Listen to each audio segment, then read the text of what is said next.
We continue to explore the mythic stories behind these murals in 4 other grottos in China's Gansu province. The Binglin Temple Caves are influenced by Tibetan and Chinese culture with a large collection of stone statues. The beautiful Majishan Grottos house the best preserved collection of clay sculptures spanning an art history of 1,000 years. The Han ethnicity was and still is the dominant ethnic group in China. They are the sole influence of this grotto's artwork. The famed Yulin Grottos and East Qianfo Grottos are located in a gorge on the Yulin River.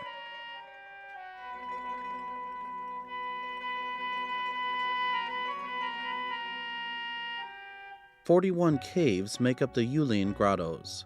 Judged by the shapes of the caves and mural styles, the Yulin Grottos were carved at the same time as the Mogao Grottos. The frescoes of the Yulin Grottos cover an area of 5,650 square meters, with 272 painted sculptures and 10,826 colored drawings.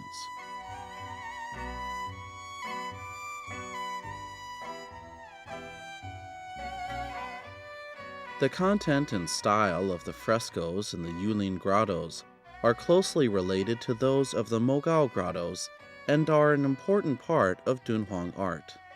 In particular, the Tang frescoes truly reflect the high artistic level of painting during that dynasty. The East Qianfo Grottos, sisters to the Yulin Grottos, are comprised of 23 caves containing murals from the esoteric sect of Buddhism, not to be found in the Mogao and Yulin Grottos.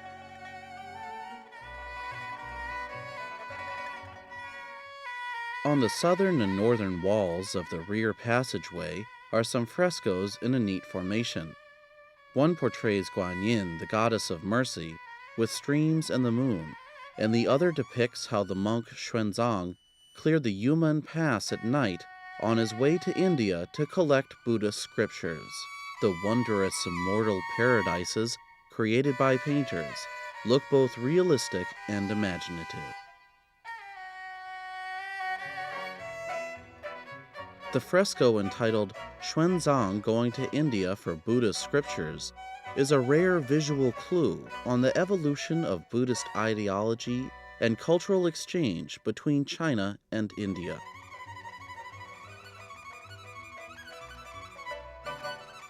In the mid-17th century, an ivory sculpture was found in the Yulin Grottos. It tells 50 Buddhist stories through carvings of figures, animals, pagodas, chariots, and horses. Judged by its carving techniques and the appearance of the figures, the ivory sculpture is very similar in style to the Buddhist art of the Gupta dynasty from the upper reaches of the Ganges River. Binglin Temple is located in Lesser Jishur Mountain. In ancient China, it was an important post on the Silk Road and on the route to the Tubo Kingdom during the Tang Dynasty. Tang envoys and monks traveled back and forth to the Tubo Kingdom along this road. In the Tibetan language, Binglin means 100,000 Buddhas. The construction of the Binglin Grottos began in the Western Qin dynasty over 1,600 years ago. The Binglin Grottos contain a total of 195 niches, frescoes covering a total area of over 1,000 square meters, 800 statues, and 50 Buddhist pagodas. The Binglin Grottos are not as large as the Mogao Grottos in Dunhuang and the Majishan Grottos. However, they are among the grottos with the longest histories of stone carving art in China. Thanks to their rich content and extensive themes, the Binglin Grottos are considered an encyclopedia of grotto art. In 1963, an inscription written in 420 was found in the number 169 cave. That inscription is 100 years older than those discovered in the Mogao Grottos in Dunhuang. As the oldest known inscription in China's grottos, it is of significant value as a reference in the study of other grottos in the country and the determination of historical periods of different works. The Binglin Grottos are different from the Mogao Grottos in Dunhuang and Majishan Grottos because they mainly contain stone statues. In the prosperous Tang Dynasty, stone statuary art reached its zenith. Many life-size stone statues are very well proportioned, displaying amazing carving skill.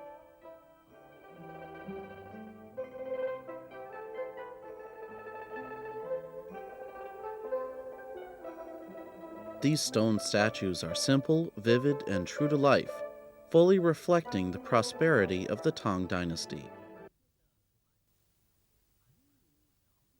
Both Han Buddhism and Tibetan Buddhism originated from Indian Buddhism.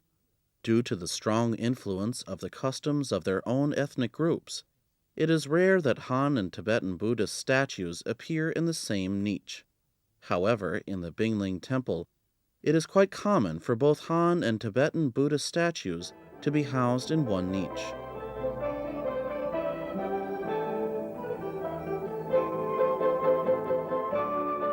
As Tibetan Buddhism has been subject to minimal influence and impact from foreign cultures, it still contains many primitive aspects.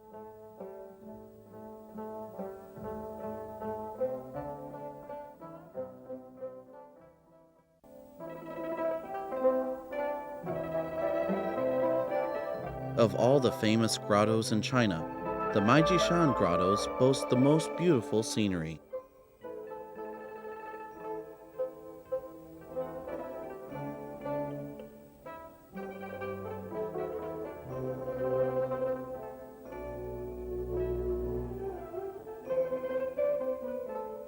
The Majishan Grottos are one of the 4 major grotto complexes in China and contain 194 caves. Construction of the grottos began in the 4th century and ended in the 5th century. A remarkable characteristic of the Majishan Grottos is that all the caves are located on steep cliffs, 20 to 80 meters above the ground, and the caves are linked by suspended plank roads built along the cliff faces using fixed wood brackets. They are indeed miraculous creations in the history of Chinese architecture.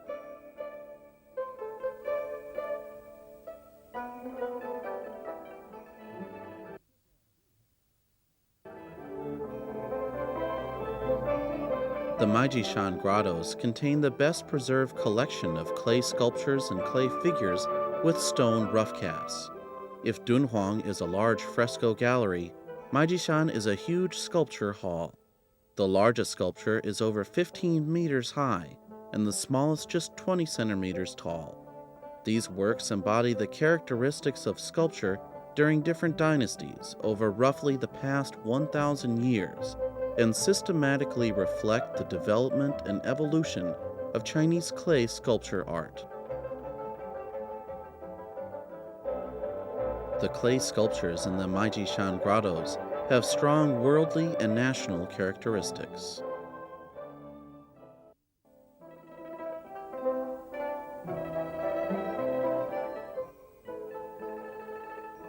The shapes and costumes of the clay figures in the Majishan Grottos embody the characteristics of the Han people and show little influence of outside cultures.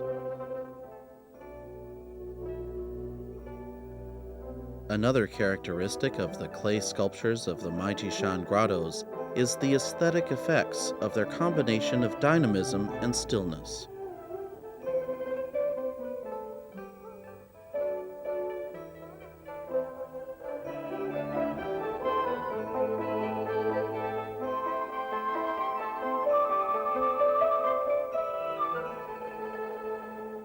More than other ancient grottos in China, the Majishan Grottos are filled with bold folk colors.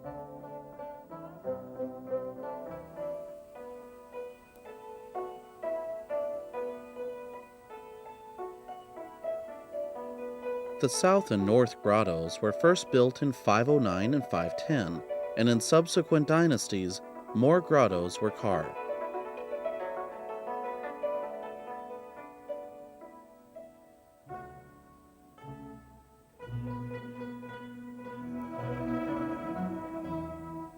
The honeycomb-shaped North Grottos contain 2,125 statues and 295 caves, densely scattered over an area 20 meters high and 120 meters long. The number 165 grotto is the most representative, with 7 8-meter-high Buddha statues standing side by side.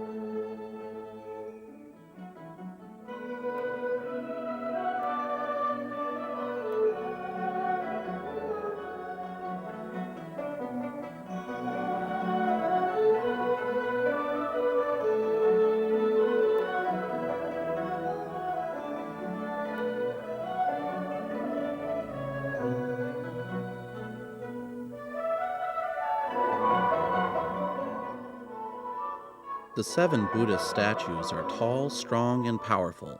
Such Buddhist statues are rarely seen in grottos in China.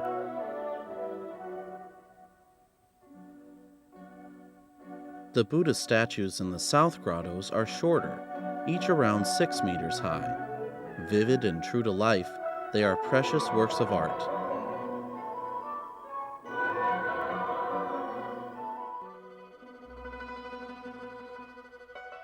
The Shiwangmu Grottos are located 5 kilometers from the South Grottos. Though much smaller than the South Grottos, they have their own characteristics and contain bold, unadorned, and exaggerated statues. Of all the grottos in Gansu, the Shiwangmu Grottos are the only ones that still host popular sacrificial activities. In the 3rd lunar month of every year, a temple fair is held here. During the fair, various folk activities are held.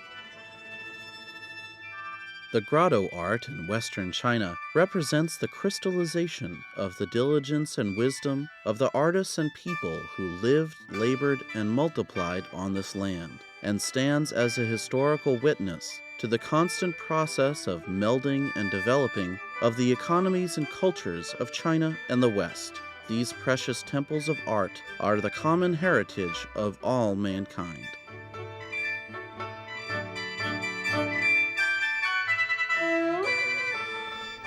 It looks like those murals took a lot of dedication and devotion. In the 19th century, Western explorers removed several frescoes, sculptures, and ancient scrolls from the Gansu grottos. A large collection can be found at the Victoria and Albert Museum in London. Well, that's it for this edition of our show. Let's take a look at what's coming up on the next Land of the Dragon.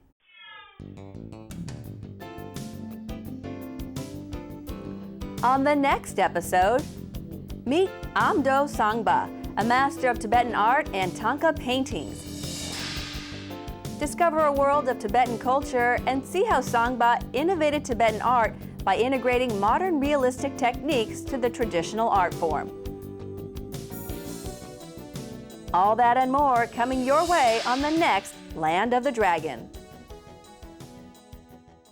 Thank you for watching. I'm Trisha Wah, and I'll see you next time.